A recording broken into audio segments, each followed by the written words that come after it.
Right. Welcome, Jeff. Good morning, Sally. How are you? I'm great.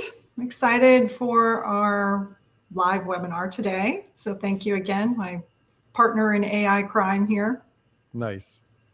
Well, we got about a minute and a half here before we go live, so let everybody get settled in. And it's snowy on the East Coast from Canada on down, so we are working from our home environments. So Yeah, the snow does not want to end here. It just keeps coming. It's quite an old school winter for me. nice. Well, I'm excited about this topic because we've all been through the RFP process. So we'll give everybody just a minute to join us, and then we will jump in. We'll record it and share it for those that weren't able to join us live, but hopefully we get some people on this snowy day and we're able to share some of our wisdom about the AI RFP process.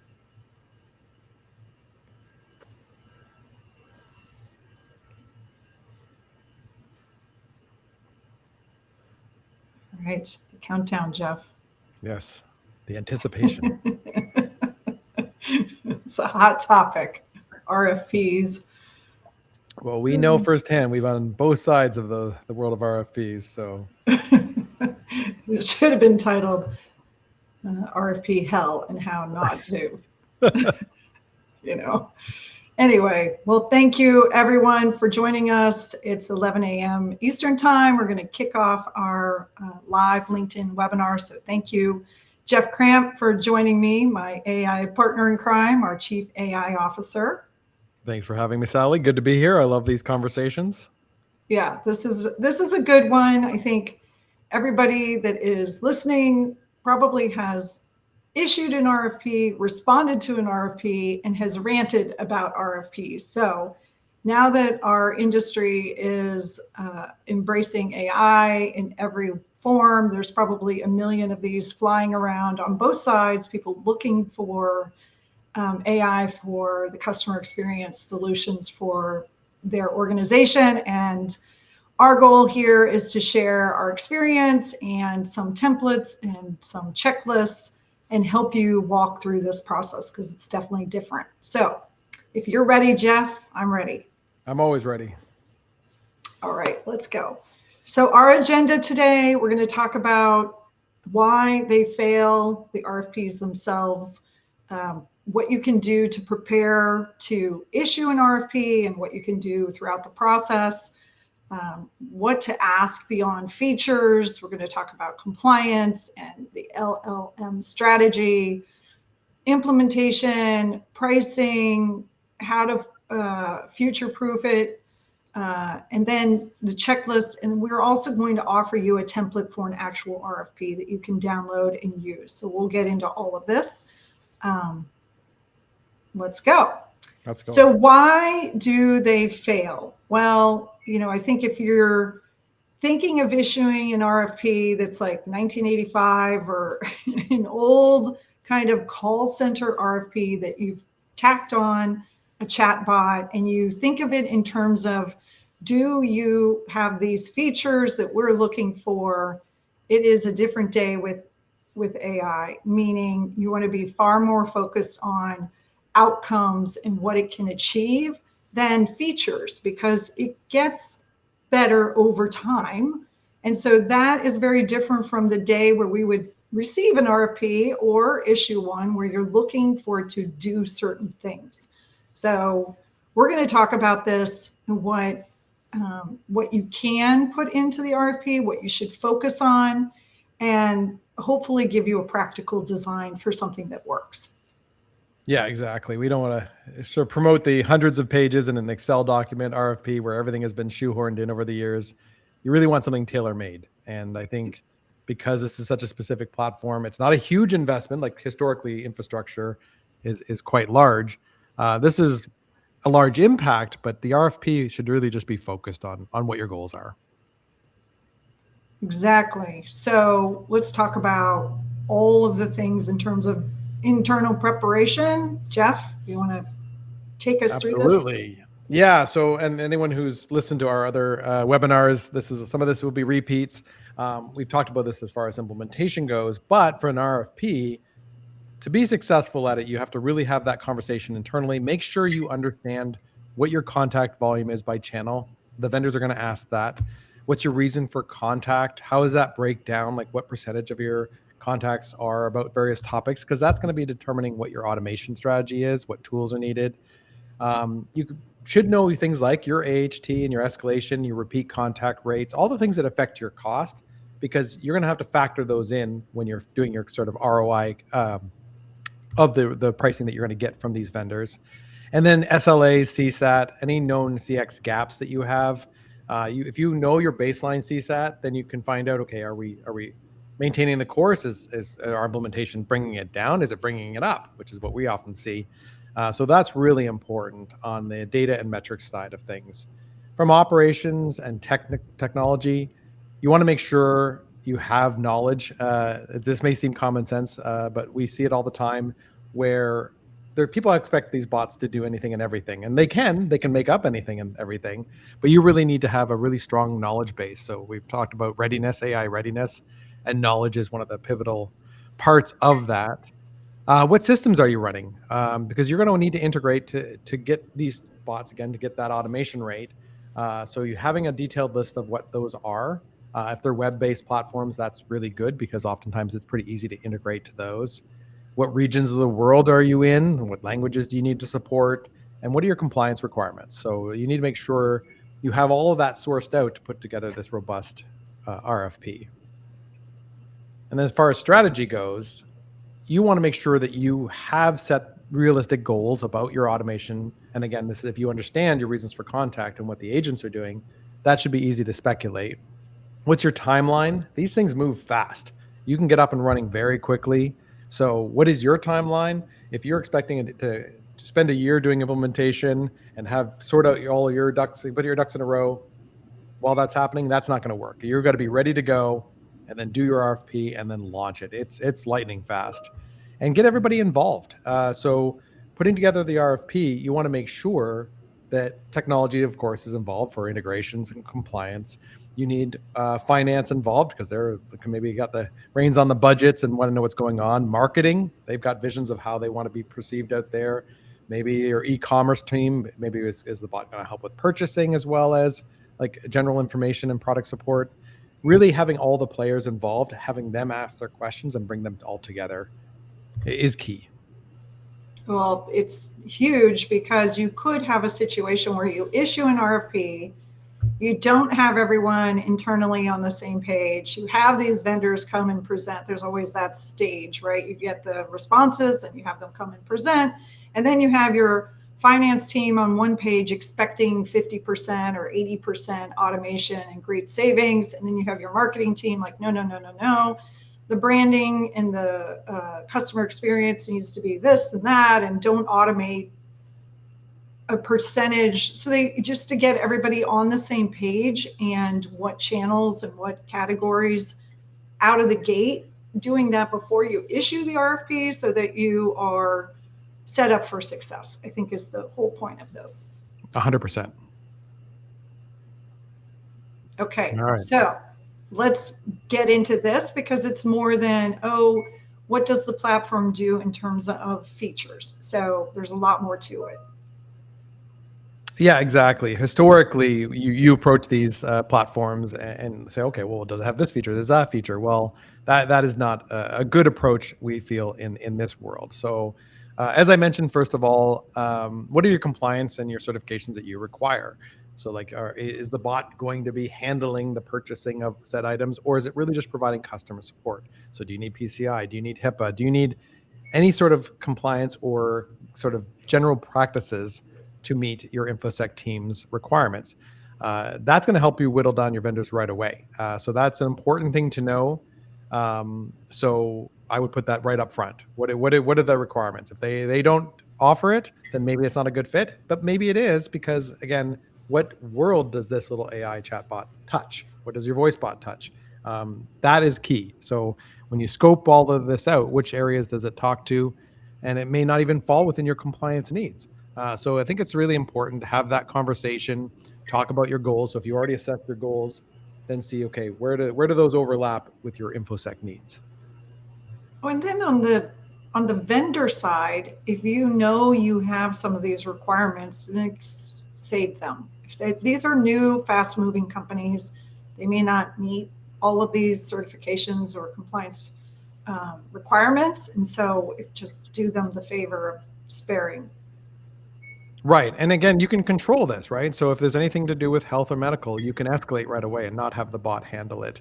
You can use like payment gateways. There's third-party integrations where basically the conversation gets handed off, payment gets processed, and then it's returned back. The bot's completely unaware other than it was successful.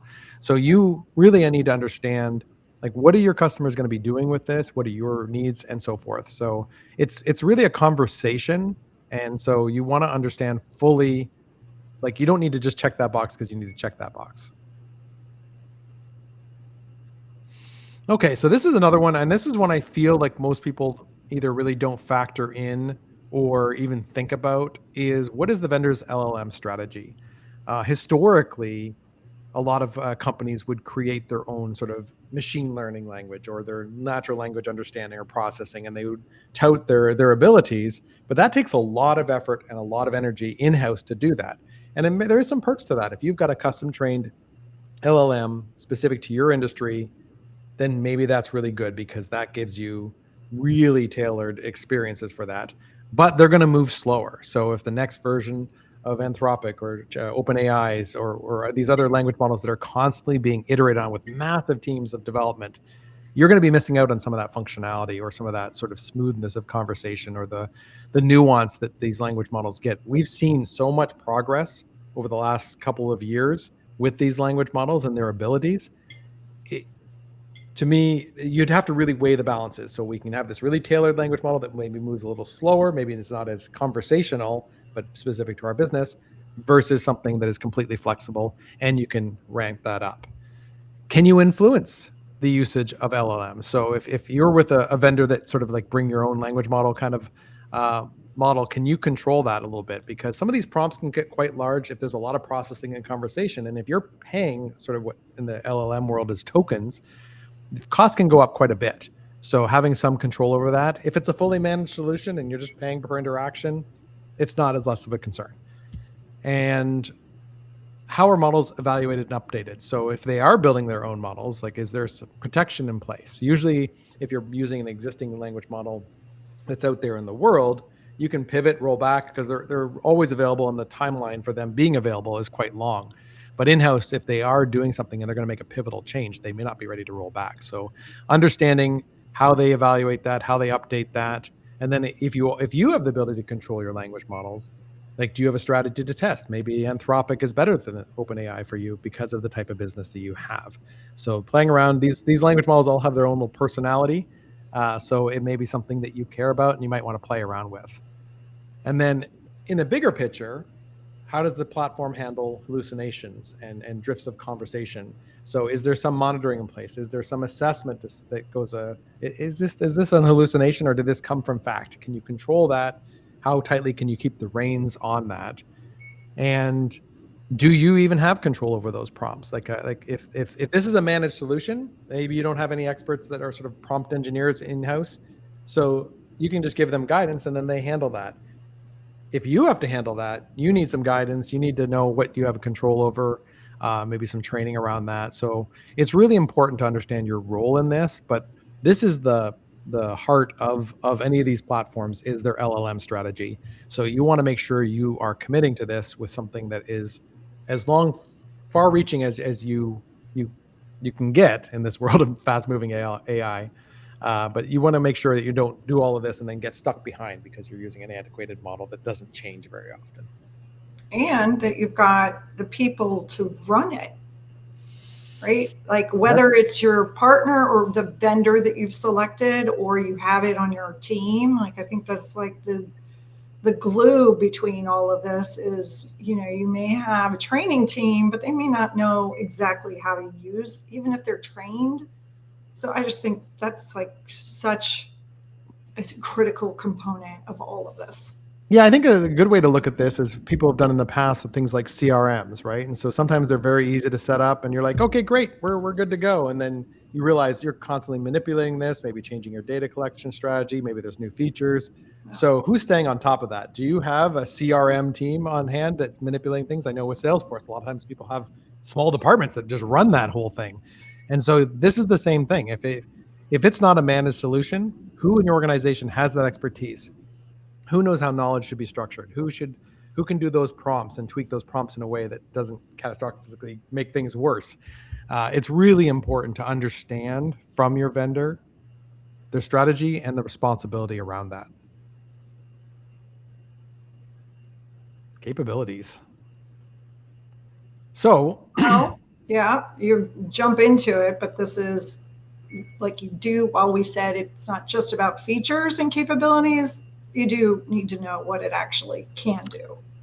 yeah, and I think the reason the capabilities, and I like the term for AI capabilities more so than features, because people are often doing AI to expand their service, right? Get 24-hour support, all these languages, but money talks. They want to reduce their costs, right? And so you can't really automate if you don't have some of the capabilities that you're going to need. So the first thing is the channels. Where are they coming in? You may be servicing customers over voice or chat or social or email or SMS.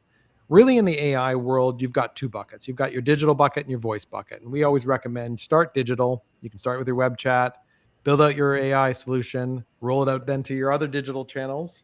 One caveat is I would not do email. A lot of times these are based on sessions. And again, we'll talk about the definition of these metrics, but a conversation is going to happen and then be forgotten and moved on to the next one and next one and next one. And so email, people don't live in their inbox watching for emails coming in and having a conversation back and forth. So it is helpful in some instances, but you might ask yourself, why don't we just roll it SMS or chat? You get immediate responses. There's no queue time. It's awesome. And then once you've sorted out the digital strategy, you can then migrate that to voice. And there's some reusable components, but if your digital strategy is presenting like large amounts of content, you don't want a voice just sort of reading that out to you. Voice works really well in some cases, but it is a higher cost. So what's your channel breakdown is important to know, because if you have a low volume of voice, but then you're going to be paying even more of a premium to automate that, you may not see the cost savings that you would with digital communication. We see most of our clients have most of their volume is digital, and that's where they're seeing their cost benefit. Now, as far as the automation, you really want to understand resolution over deflection. So there's automation, there's resolution. They're not necessarily the same thing. So automation means the bot took care of everything, but was it resolved? It may not be resolvable. You may have people that just sort of come and then go somewhere else because you've said, hey, go over here and try this thing. They're not going to come back and say, great, that worked. So does resolution make sense? People are a little bit rude to bots sometimes, so they just kind of disappear. So that's important to know, the differentiator there. You want to make sure that you preserve the context when you hand it off. So even if it's automating like 80%, that 20%, if it's had a 10-minute conversation with somebody and then handed off to an agent, passing that context over is huge, because you want that to be a seamless conversation. No different than when you do sort of a warm transfer versus a cold transfer. Think of it that way in the traditional sense. And that way, by approaching it this way, you get consistent experience across all channels. And that's really important, because you want your experience to be consistent for your brand and for your customers. Lastly, integrations, and I touched on this as far as capabilities go. You need a CRM, possibly. Like, how are you handling escalations after hours, right? So is it creating tickets? Are you creating tickets for all conversations so all of your data is in one place? That's an important thing to know. How do you escalate? Like, so when you're asking your vendor, like, where do our agents live? Do we need a separate platform that is already integrated with this platform so that they can hand over those conversations? Or do they have to live in the AI platform to handle those live conversations? That's key, because it's going to slow you up if you have to live in that platform and then you're toggling between all the different windows, your HT, and maybe even your attrition is going to go down, because that's not a pleasant experience. MCP, which is a little on the more technical side, but this is the Model Context Protocol. This is the way a lot of platforms are integrating into AI to show AI what it's capable of doing, and it makes integration a lot easier. So this is something if a platform supports it or it's on their roadmap, That's really key because that's going to give you flexibility to integrate with any possible things, even if it's not out of the box. What are their out of the box integrations? Do they integrate with the platforms that you are running? So having them provide you with a list of all of their out of the box integrations is helpful. At the very minimum, say, hey, we have these 10 applications that our agents are using. And I think that's the best way to look at that. They use these 10 platforms to help customers. Which ones do you integrate with of those 10? But I think having their whole list is probably really smart because you're going to have an idea if you're going to be doing sort of expansion of your technology later on. Maybe that's going to help you pick. And then lastly, Uh, oh, no, I was sorry. going to say, Go ahead. lastly, custom integrations. This is always a bit of a pain point because you're going to have some technology in-house. Maybe you built it 10 years ago, or maybe you've got an old system that you need some sort of middleware so that the AI can do that. Is there that option to integrate custom applications? Can you do that custom development that will work within the platform to achieve the goal? Sorry to interrupt you. I was just going to say, I think it's helpful to ask, and by the way, these are all the tools we're using. Would your solution help us remove any of those? Because I think, you mentioned Salesforce. There's just all kinds of hideous old CRMs that are evolving at the same time. But I think about how we've been able to help clients, and there are two key areas that I think are underestimated. One is the integrations, like, does your partner have the team experience, know-how, right, from both sides? Like, meaning whatever the agents are using, there's that piece. And then the key piece that where we've really helped clients is like that delicate handoff between automation and humans in when not to do it, or how to not irritate customers to the moon and back because someone on your team is like, no, don't automate that. Don't let the bot resolve that, escalate it. And then they escalate it and the human can't do it. It's just irritating.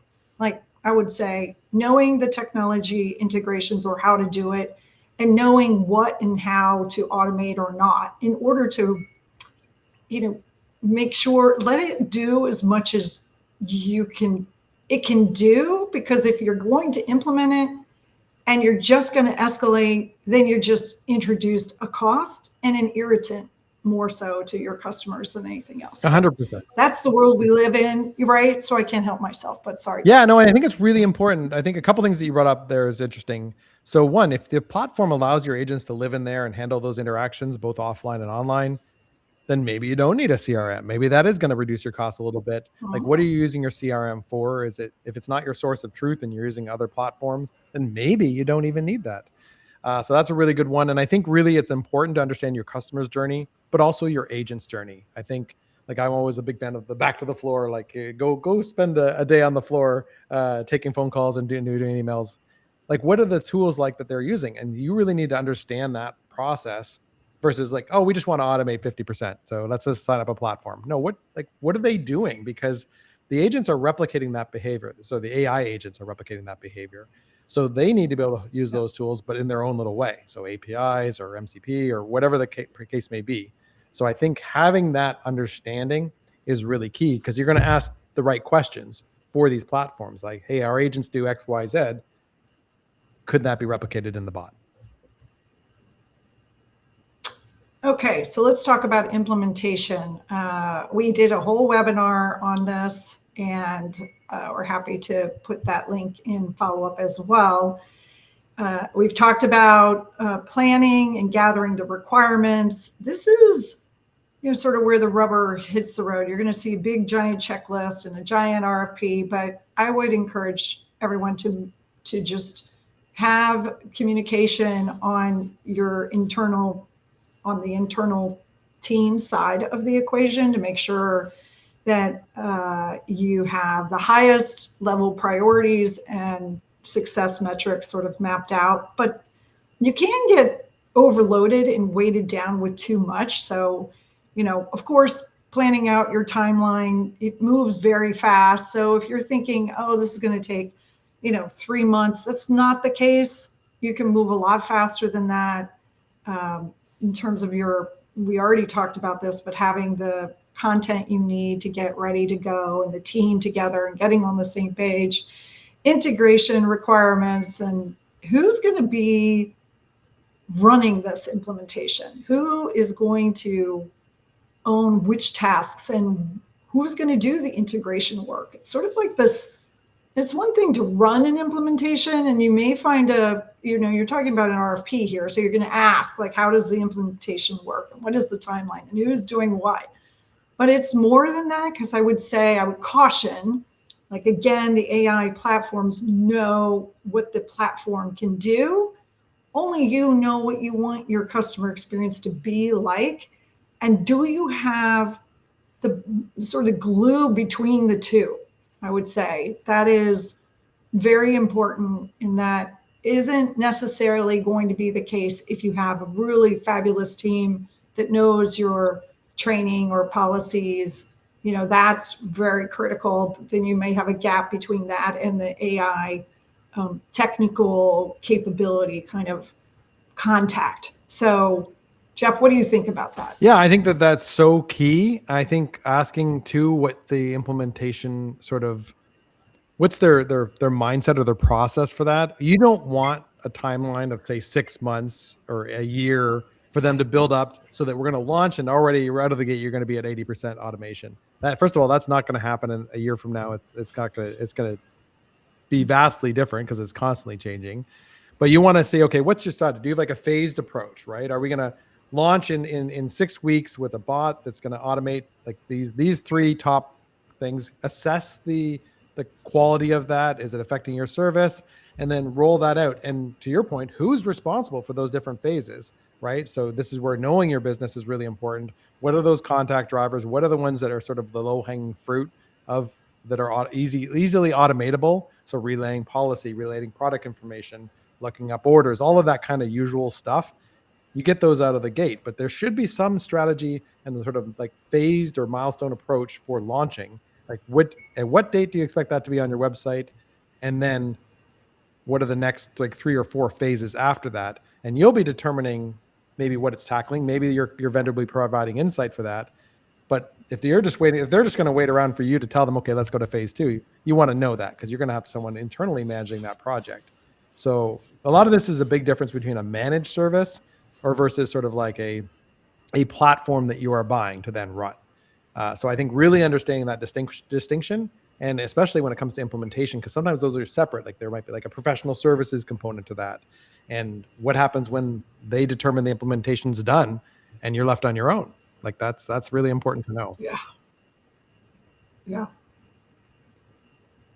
All right. So speaking of being left on your own, so let's say you've launched it. It's looking great. You've hit your initial goal. Let's say you set a conservative goal of 50% out of the gate, or within like 3 months. So what happens now? Like who owns the project, right? Is your vendor coming to you and saying, hey, I've identified these certain things that could be automated? Who's talking to your agents? Anything that's getting escalated to an agent, the bot's not handling, either because you've told it you're not allowed to, which happens, or maybe there's some gaps in knowledge, or you've changed something in your business and the bot hasn't been updated to reflect that. So really, you need to have ownership, I think, on your side for sure, of quality, of what's being escalated, reasons for contact for those escalations, that kind of thing. And then also new features, new models coming, or new methodologies, tweaking those prompts. Like you do once you're up and running, if there's like, oh, well, that's weird, we need to have some prompt engineer on our team to be tweaking those. Do I even have access to those? Or is, again, managed and someone's handling all of that? So I think that that's really key. And then also what happens when something goes wrong? Like, what is your strategy around that? Do you go to your vendor? Does your vendor say, well, you better figure that out? You really need to understand that responsibility. And so I think asking in your RFP, like, what are the roles that we should have on our side? And what do you expect maybe even the amount of work is going to be done on their side? So you can plan for that, because you don't want to just like stick this on as an add-on on someone's like already 60-hour work week and say, oh, by the way, just run our AI while you're at it. You might need a dedicated person to do that. But here's the reality. If you're automating as much as what we're seeing, you're going to have people with extra bandwidth. So maybe retraining people, moving them into these roles, but talking to your vendor. They will have recommendations. Like in the RFP, ask them, what roles do I need on hand for the day-to-day operations of this bot? What do you recommend? And then what's the time commitment for that?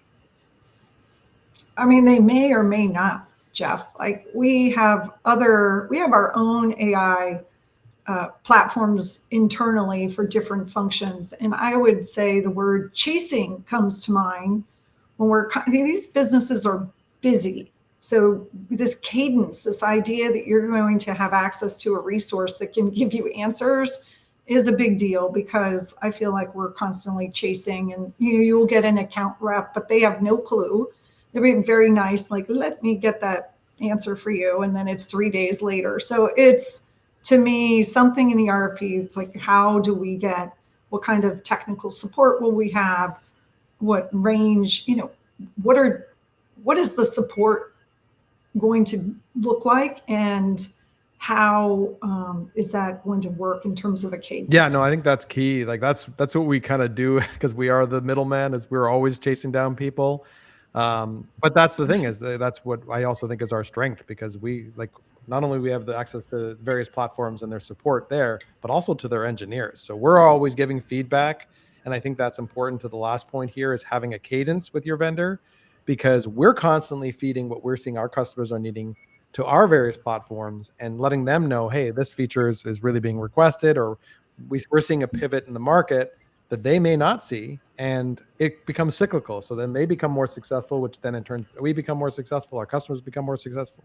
So having that conversation continuously is really important. So like, voice up, like, you want to have that cadence where you say, hey, but we know our competitors doing this, why don't we have that functionality? Or we're hearing a lot of trends about this new thing in AI. Is that on your roadmap? And have that conversation. I think that's really important, to have that dialogue, and ideally on your side, not have to chase anybody, because that's so painful.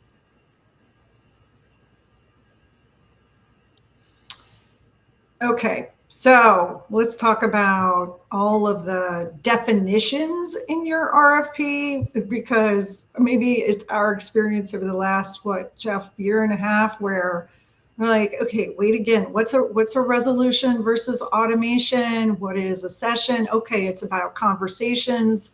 What gets escalated? And if it was handed off, is that an escalation? Or anyway, it's endless. So I would just say, in terms of what you're looking for, have whoever you're asking define these different components, because, and here you go, pricing is going to be attached to it. So, or some of it.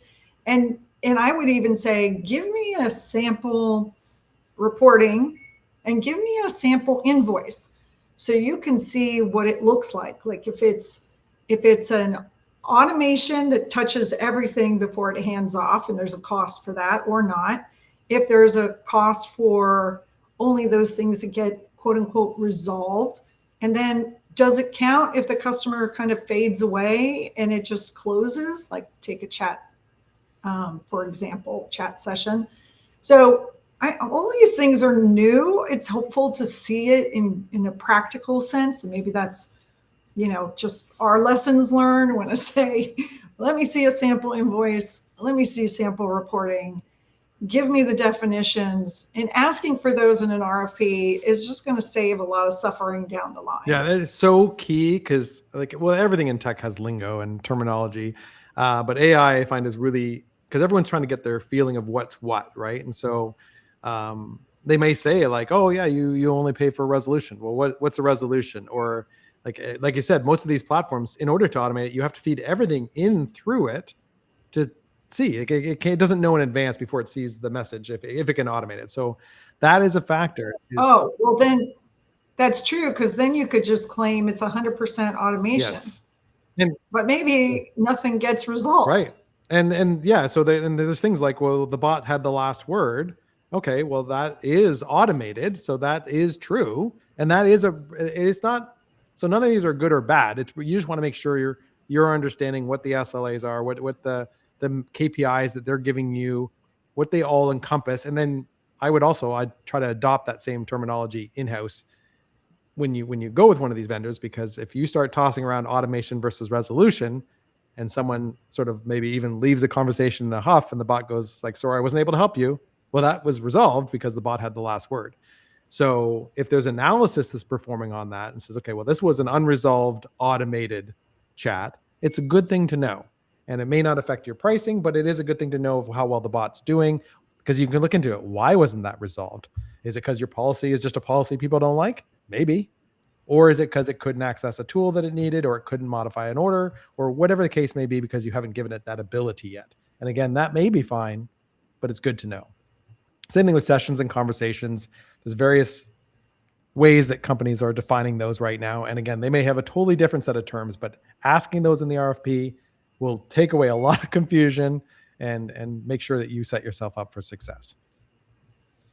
Yeah. I mean, pricing, we could have done a whole half of this webinar on pricing. I think we're going to offer a sample template, which includes that. But of course, some of it's pretty straightforward. You want to know what your implementation costs are and what your ongoing costs. But I think getting back to those definitions and what the pricing is based on, that you're very clear and that you have an idea of, if you're looking at your, what's the word for wrap codes, like what your reasons for contact, and if your team's expectation is that 80% of those get resolved, just tying that back with your finance goals of, is the platform going to be able to do that? Are you going to allow it to do that? And what does the pricing look like for that? Because if you set the bar really light, we'll call it, and let's say you have some kind of health or wellness or medical or something where you're like, no, don't resolve those things, and it's 85% of your volume, then it might do a lot in terms of helping the customer, but it might not save a lot. So it's just complicated for something that is so incredibly good. It is a little bit more complicated to get your hands around the full picture of cost and ROI as it relates to what you're doing here in the definitions. I think maybe I've said that now 15 times. It's at the center of endless debates. Okay, were those automated? Yes. Were they resolved? No. Were the conversations for over the course of a week, or was it over the course of 24 hours? Like, if you could just listen to our meetings for our clients, that's how we sound. We're like, no. So anyway. Yeah, and I think too, just to touch on pricing too, it's like, this is probably the most obvious statement of this webinar, but you really need to understand the true cost. And I like your point of asking for a sample invoice, because people look at these platforms and they're like, oh my gosh, I can automate 50% of my interactions. That means my cost is cut 50%. Well, no, because you have to factor in the cost of the platform. And as your volume grows, the more you automate, the more this platform will cost you. But again, not as much as what you're doing right now. So you do have to factor that in so you can have an accurate assumption of what the ROI is. And again, like if you are paying a premium token price per advanced model that you want to run because you want to run the latest and greatest, you need to know that so that you can make those decisions when you then sign off of like what you want to do. If it's just a cost per session, you can extrapolate that out pretty good because you know how many conversations your people are having right now. And so looking at all of that is really important, and knowing all of the fees up front is key. All right. So you want to make sure you are future-proofing your solution. So another great thing to ask is there a roadmap? Like, what's coming down the pipe? This is a fast-moving technology. They may not have one. They may do. Again, they may be looking at some of the things that the trends that are happening. We saw, like I mentioned earlier, MCP.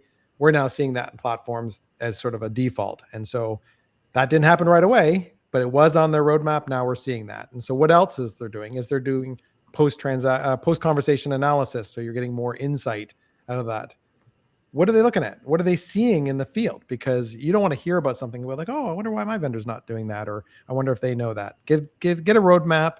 Maybe they can periodically provide you with one. Also, when they're talking about features, or as we said, capabilities, are they talking about something they've pushed out in beta? Like, are customers actually using these features? Having them declare what's going on with that. Maybe you want to hear about some of their beta features, but you don't want to make your decisions on that. We've seen beta features come and go and never reach production. So the sales team likes to promote these really cool, wild features and capabilities that are out there, but you want to make sure that especially customers in your industry, are actively using them.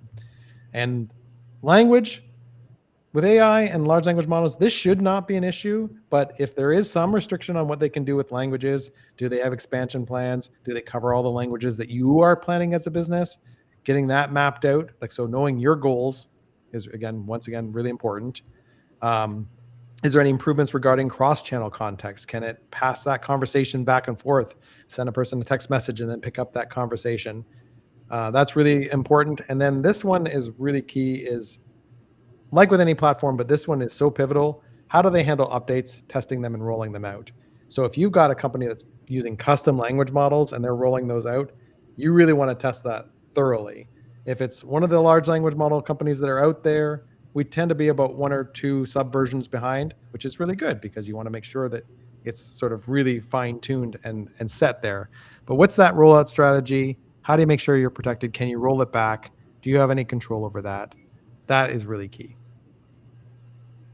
And the only other thing, Jeff, I would add is ask in your RFP because it will improve. What do we need to be doing? Updates aside, roadmap aside, what is within our power to make it better ongoing after launch? Yeah, no, it's a really good question. Spoiler alert, they're going to say, make sure your knowledge is really good. Yeah, especially they may be seeing things, again, frustrations. I think that's one of the things we bring to the table is we see what our clients have struggled with, and having them know upfront, we're very transparent, you're going to need to be able to do this and make sure you have people handling that. I think that is a really good question to ask. I think anything that they can give you to be successful and point back, instead of just putting on the sales hat and saying, yeah, this is look what we can do and look what we're going to do for you. What can you do for yourself to be successful with these platforms? Exactly. It's a really good point. Okay, so I'm not going to read through this. We'll provide it to you as it's the idea here is to give you a checklist internally as you get ready to prepare an RFP to send out.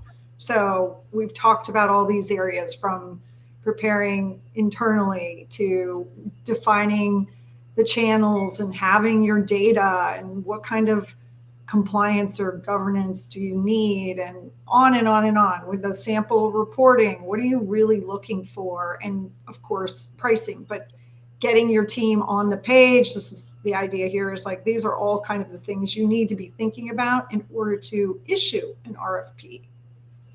Yeah. So if we jump, sorry, Jeff. Yeah, no, I think that's great. So we have prepared an RFP template that we're happy to provide as a download. We'll follow up after this. The idea is that it covers all the areas we talked about and allows you to sort of fill in the blanks to be able to issue something that covers a well-rounded RFP response. I will just say, caveat here, the shorter the better, and giving your vendors that you give it to the ability to say, this is not the right fit. Just try to define it as best as you can up front, so you spare not only the vendors, but yourself and your own team the minutia of being able to go through these. Of course, you can use AI to do that, but there's a lot of proprietary information on your side. I think just having the idea to go through a comprehensive RFP is one thing, but be considerate of what you're really looking for.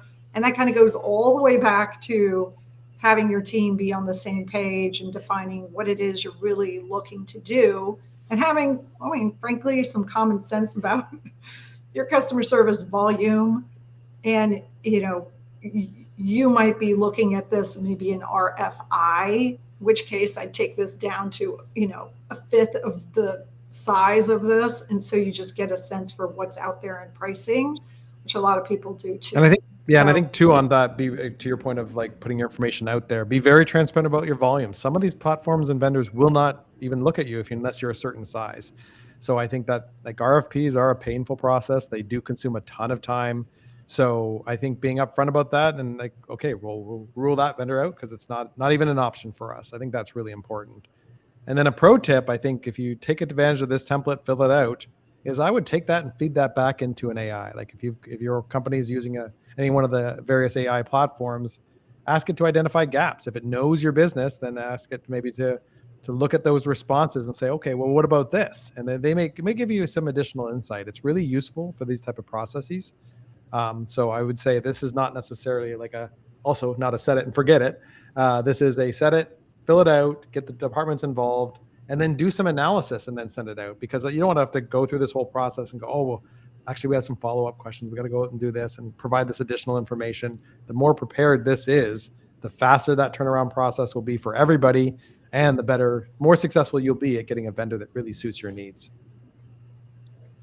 Definitely. The other thing, of course, you can use it for is the evaluation sort of matrix. So that's not included in our, template, but you can certainly, to your point, Jeff, you could use AI not only to help refine what you're going to be sending out, but also develop something that will help you evaluate the responses in a very efficient manner. That'll help your team too. And you will have, again, kind of as a broken record, come back to what are your priorities. And if that's affected in your weighting, of course, an AI tool can help you build that dashboard out. Yeah, I think getting also, and just a pro tip, if you have your responses in Excel, it will give you some challenges with AI oftentimes because it expects Excel to be data, and this is more responses. So if you feed in your responses for analysis in like a Word document or some sort of template from a system, if you're using an RFP system, that will give you much better results or process it less more efficiently. Because again, it sees an Excel document. It's like, oh, there's a bunch of numbers to crunch in here. And that's not the case. Well, that was great, Jeff. Whirlwind again in our webinar. We encourage you to reach out to us. It's Sally at VIP Desk and Jeff at VIP Desk. We're happy to meet with you, talk with you, share your RFP pain with you, like everything. It's never fun.